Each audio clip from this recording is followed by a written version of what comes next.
ഗണപതിക്ക് ആദ്യമേ തേങ്ങ അടിച്ചിട്ട് വേണം ബാക്കി കർമ്മങ്ങൾ കൈകാര്യം. എങ്കിലും ഗണപതി അത് തൃപ്തിപ്പെടുത്തുള്ളെന്ന് പറഞ്ഞത് അവർക്ക് ജീവിക്കാൻ വേണ്ടി. മറ്റൊരു വരുമാനം ഇല്ലല്ലോ, അവർ ജോലിക്ക് പോകത്തില്ലല്ലോ, അവർ വലിയ കൂടിയ ആൾക്കാരല്ലേ, നമ്മളെല്ലാം താഴ്ന്ന ആൾക്കാരല്ലേ.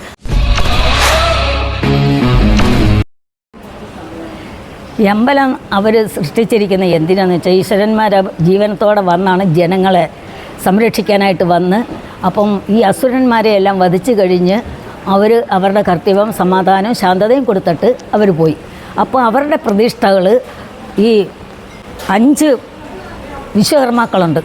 ഒന്ന് ഇരുമ്പ്, അതൊരു വിശ്വകർമാവാണ്. കൊല്ലൻ, കല്ലൻ, ആശാരി, മൂശാരി, തട്ടാൻ, ഇവർ 5 പേരും കൂടെ ചേരുന്നതാണ് ഒരു അമ്പലമായാലും ഒരു ഭവനമായാലും എല്ലാം ഇവർ 5 പേരും കൂടെ ചേർന്നുണ്ടാക്കുന്നതാണ്. അപ്പോൾ ഈശ്വരൻ പോയി കഴിഞ്ഞപ്പോഴത്തേക്ക് ഇവരെന്താ ചെയ്തു, ഈ ബ്രാഹ്മണർക്കായി കേരളം ധർമ്മം ചെയ്തിരിക്കുന്നതാണ് പറയുന്നത്. അപ്പോൾ അത് അവർ മുൻകൈയെടുത്ത് പ്രവർത്തിക്കുന്നതാണ്. ജനങ്ങൾക്ക് എല്ലാവർക്കും വേണ്ടിയിട്ടുള്ള ഒരു ഭൂമിയാണ് ഈ കേരളം എന്ന് പറയുന്നത്. ആർക്കും പ്രത്യേകം ഈശ്വരൻ കൊടുത്തിട്ടില്ല. അവരത് പറഞ്ഞ് മുതലെടുക്കുകയാണ്. ആരാ? സാധുക്കളുടെ കയ്യിൽ നിന്ന്.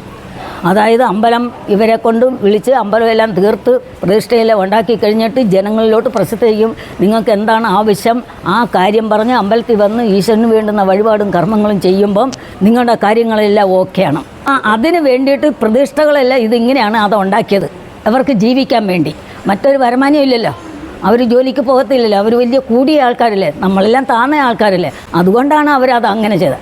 അപ്പോൾ ഈ ഗണപതിക്ക് ആദ്യമേ, ഗണപതിയാണ് കന്നിമൂലയിൽ ഇരുത്തിയിരിക്കുന്നത്. അപ്പോൾ ഗണപതിക്ക് ആദ്യമേ തേങ്ങ അടിച്ചിട്ട് വേണം ബാക്കി കർമ്മങ്ങൾ കൈകാര്യം. എങ്കിലും ഗണപതി അത് തൃപ്തിപ്പെടുത്തുള്ളെന്ന് പറഞ്ഞാൽ അത് ചുമ്മാതെയാണ്.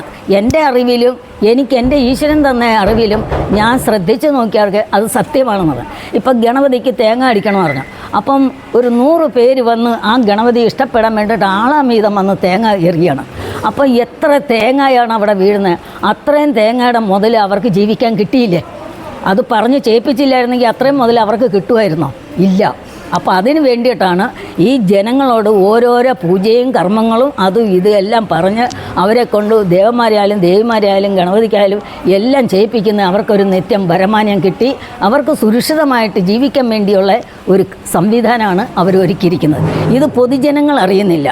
പൊതുജനങ്ങൾ വിചാരിക്കും അവർ കൂടിയ ആളല്ലേ, അത് പറയുന്നത് സത്യമായിരിക്കും. അപ്പം ഇന്ന കർമ്മത്തിന് ഇത്ര രൂപ വേണം, ഇന്ന സാധനം വേണം, അത്രയും സാധനം കൊണ്ട് അമ്പലത്തിൽ കൊടുക്കുക. ഇവരതെല്ലാം എടുത്തിട്ട് എന്ത് ചെയ്യും, പുഷ്പവും അതുമല്ല ഈശ്വരൻ്റെ മുമ്പിലോട്ട് ഇടും. അവർ ആ കർമ്മം ചെയ്യുമെന്ന് പറഞ്ഞു. സ്വഹാന്ന് പറഞ്ഞാൽ നമാന്ന് പറഞ്ഞാൽ ഈശ്വരൻ്റെ തൃപ്പാദത്തിൽ അർപ്പിച്ചു. അപ്പോൾ ഈശ്വരൻ നമുക്ക് വേണ്ടുന്ന ചെയ്തു വരും. ഇതാണ് എന്ന് നമ്മൾ എന്ത് നേർ ചെയ്താലും നമുക്ക് ഫലിക്കാത്തത്. അപ്പോൾ അത് ഫലിച്ചോ, അത് അഗ്നിയിലോട്ട് പോവുകയാണ്. അപ്പോൾ ഈശ്വരൻ നമ്മളെ വെറുക്കുന്നില്ല. ജനങ്ങൾ എന്താ വിചാരിക്കുന്നത്, ഇത്രയും കൊടുത്തിട്ട് ഈശ്വരൻ നമ്മളെ സ്നേഹിക്കുന്നില്ലല്ലോ, നമുക്ക് ചെയ്ത് തരുന്നില്ലല്ലോ.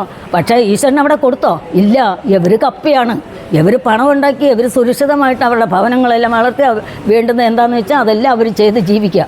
അപ്പോൾ ഇപ്പം എനിക്ക് ഈ ബുക്കിനകത്ത് എഴുതാനുള്ള ഒരു ചരിത്രം വന്നപ്പം ഞാനത് ഉൾക്കൊള്ളിച്ചു. ഈശ്വരൻ പറഞ്ഞു തന്നു, നിങ്ങൾ ഈ പ്രതിഷ്ഠ അവിടെ ഉറപ്പിച്ച് ഈ ജനങ്ങളുടെ കയ്യിൽ നിന്നെല്ലാം പണം മേടിച്ച് നിങ്ങൾ ജീവിച്ചുകൊണ്ട് നിങ്ങളൊരു ഭക്തനല്ല. ഈശ്വരൻ്റെ കാലത്തും മയ്യട്ടും ഏത് സമയത്തും പൂജ ചെയ്യുമെന്ന് പറഞ്ഞ ഒരു ഭക്തനല്ല. നിങ്ങൾ ഭക്തനാകണമെങ്കിൽ ആ കിട്ടുന്ന ഒരു വർഷത്തിൽ എത്ര കോടി രൂപ കിട്ടുന്നുവോ അതിൽ ഒരു വംശം എടുത്ത് ജനങ്ങൾക്ക് ധർമ്മം ചെയ്യാൻ. അപ്പം നിങ്ങൾ ആ ധർമ്മം ചെയ്യുമ്പോൾ നിങ്ങളൊരു ഭക്തനാകും. അല്ലാതെ നിങ്ങൾ ഭക്തനല്ലാന്ന്, ജനങ്ങളെ വശീകരിച്ച് ജീവിക്കുന്നവരാണെന്ന്. അപ്പം പറയുന്നത് തേങ്ങ ക്ഷേത്രത്തിന്റെ നടയിൽ തല്ലിപ്പൊട്ടിക്കേണ്ടതല്ല, വേണ്ട, അതിൻ്റെ ആവശ്യമില്ല. വീട്ടിൽ കറി വെക്കേണ്ടതാണ്. അങ്ങനെ പറഞ്ഞിട്ടില്ല. വീട്ടിൽ അല്ലെങ്കിലും നമ്മൾ കറി വയ്ക്കുമല്ലോ. പിന്നെ അത് പ്രത്യേകം പറയണ്ട, ഇവരത് ഉപയോഗിക്കുന്ന കാര്യമാണ് പറഞ്ഞത്. ആരാ? അമ്പലത്തിൽ ഇരിക്കുന്നവർ.